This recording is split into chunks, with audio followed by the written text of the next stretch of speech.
ไอ้ค่อยngasi All Manipur Muslim Organizations Coordinating Committee amoko Jamiatul Ulema Manipur, Popular Front of India, United Manipuri Muslim Women's Development Organization UMDO amasung All Manipur Muslim Development Committee gi dugamba khoi mihut kangbu amaga apai Honorable Chief Minister gi understanding makada apai Imphal West ki Superintendent of Police aduga apai Manipur Police Department ki PRO oibiriba Shri K Megachandra singa yauna apai phaminaraga ngarang apai bakara id ki matangda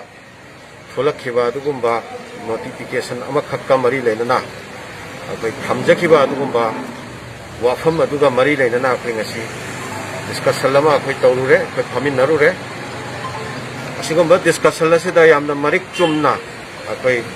website tegi yam phajana apai khana nainare aikoge site tegi benic oiriba aikoge site tegi concern oiriba adugi wafam singdo kari kari no haibadu yamna mek sengna thamama matungda adumba police department ki site tegi Manipur lengak ki bahut silaga thambirliba wafam sing ase maru oina maphai hanana already aikoi laktingai gi mamangda akoina tawjakhiba demand aduga mari leinana akoi bakra itta karigumba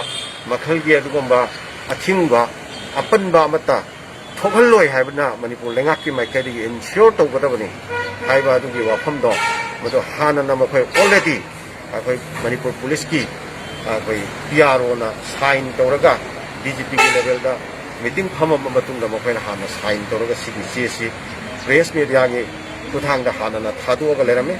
masigi CSC da hairiba wafam sing ase maru oina karigumba wafam amata nate akoi hairiba order CID crime branch na Superintendent of Police all district concern sing da irami ba CSC masi akoi gi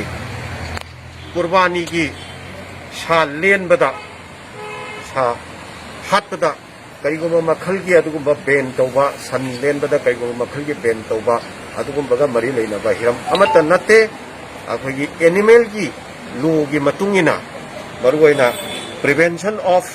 Cruelty Animals Act 1960, Transport of Animals Rules 1978, aduga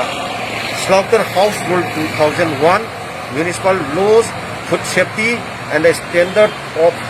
India Directions. Hairiba sida piriba norm singdo maruoina akoi sa karamaina hatgadage sa karamaina lengadage sa karamaina pugadage sa karamaina thamgadage karamba sa hatgadage karamba sa hatoidabage haiba adugumbaga mari leinaba hanana already pass tawragal leiraba adumba law singduda piriba sa san singdu puba lenba chaba